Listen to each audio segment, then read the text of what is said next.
شک ہے محمد مصطفیٰ کی زندگی نہیں ہے، اس کی کوئی قدر و قیمت نہیں. کہتے ہیں سنت ہے. صحابہ اکرام سنت کو سنت سمجھ کر پڑھتے تھے کہ فرض کے بعد کس کا مقام ہے؟ سنت کا. ہمارے دور میں کیا ہے کہ ہم سنت کو سنت سمجھ کر چھوڑ دیتے ہیں کہ سنت ہی تو ہے، کیا کریں گے. صحابہ اس لیے پڑھتے تھے کہ یہ سنت ہے، نبی کا طریقہ ہے. جو نبی کا طریقہ ہے وہ اللہ کو پسند ہے. جو نبی کا طریقہ ہے وہ اللہ کو پسند ہے، اور وہی طریقہ جو ہم نبی کا اپنائیں گے تو اللہ کو پسند آئے گا. جب اللہ کو پسند آئے گا تو ہمارے لیے آخرت کے دروازے کھلیں گے. تو سنت کو سنت سمجھ کر پڑھتے تھے. آج مسلمان سنت تو سنت، بڑے بڑے احکام قرآن مجید کے چھوڑتا چلا جا رہا ہے. اور مرد تو چھوڑ ہی رہے، ساتھ ساتھ عورت بھی چھوڑ رہی ہے. دیکھو اگر ایک عورت پڑھتی ہے تو پورے خاندان کو پڑھا دیتی ہے، اور اللہ تعالیٰ نے جو بھی عزت دی وہ دین کی نسبت سے دی عزت. اور آگے کتنے خاندان، کتنے گھرانے جڑے ہوئے، اور جب تک زندہ رہیں گے کتنے پڑھیں گے، آگے تک پڑھتے چلے جائیں گے. ایک یہ علم نور کا سلسلہ ہوتا ہے جو آگے چلتا ہے. اور اللہ کتنا محبت کرتا ہے بندوں سے. 70 ماؤں کی محبت کی مثال دی جاتی ہے. کتنا مہربان ہے اللہ کہ میرے بندوں میں تم سے 70 ماؤں سے بھی زیادہ محبت کرتا ہوں. کیا وہ محبت کبھی ہم نے ٹٹول کے دیکھی ہے کہ چاروں طرف دیکھے تو کتنی نعمتیں ہیں. سب سے بڑی نعمت ہمیں اللہ نے آنکھیں دی، ہمیں اللہ نے کان دیے، ہمیں ہماری شکل و صورت بنائی. اور اس سے بھی بہتر نعمت کیا ہے کہ ہمیں ایمان والے گھر میں پیدا فرمایا.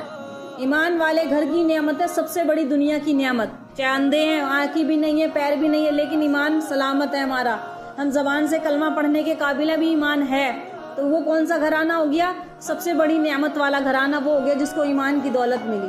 آج ایمان والے مایوس گھومتے ہیں، کہتے ہیں کاروبار نہیں ہے، کہتے ہیں کہ روزی نہیں ہے، کہتے ہیں جی بچوں کی شادی. چھوٹے چھوٹے مسئلوں میں قرآن بے شک پڑھتے لیکن قرآن سے کبھی فیض نہیں پایا. حقیقتاً میں قرآن کتنی برکت والا ہے کہ اگر قرآن کی نعمتوں کو ہمیں پتہ چل جائے کہ اتنی نعمت ملنے والی ہے تو ہمارے خوشی کے بے ہوش ہو.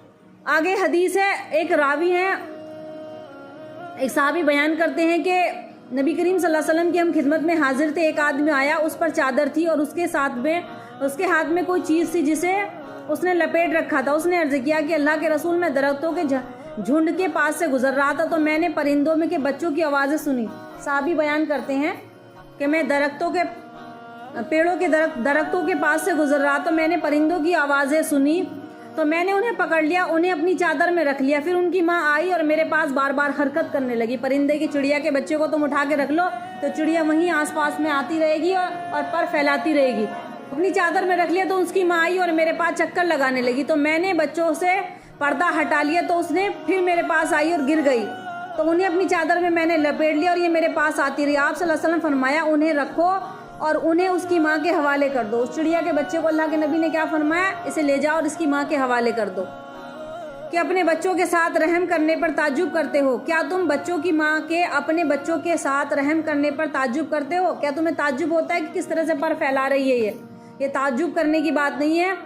کہ قسم اس ذات کی جس کے قبضے میں میری جان ہے، کہ قسم اس ذات کی جس کے قبضے میں میری جان ہے، کہ فرمایا کہ اللہ اپنے بندوں کے ساتھ بچوں کی ماں کو اپنے بچوں کے ساتھ رحم کرنے سے بھی زیادہ مہربان ہے.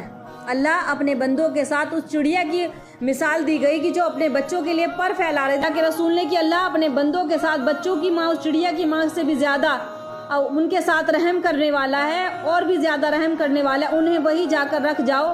تو اللہ کے نبی نے فرمایا کہ ان بچوں کو وہیں جا کے رکھ دو. ان کی ماں بھی ان کے ساتھ تھی اور انہی میں ان کو واپس رکھ دیا. اور آگے یہ بھی آتا ہے کہ جو شخص ماں اور بیٹے میں جدائی ڈالتا ہے. اب آگے یہ کیونکہ معاشرہ مسلمانوں میں بہت برا پھیل گیا ہے آپس میں ایک دوسرے کو بھڑکانے کا اور غیبت چغل خوری کرنے کا اور ماں بیٹے میں لڑائی تفریق کرانے کا. تو ماں چاہے کیسی بھی ہو ماں ہی ماں ہوتی ہے. بیٹا چاہے وہ بدل جائے لیکن ماں سناہیں کبھی نہیں بدلتی. تو جو شخص ماں اور بیٹے کے درمیان جدائی ڈالے گا تو اللہ تعالیٰ اس کے اور اس کے محبوب کے درمیان قیامت کے دن جدائی ڈال دے گا تاکہ اسے جدائی کا پتہ چلے.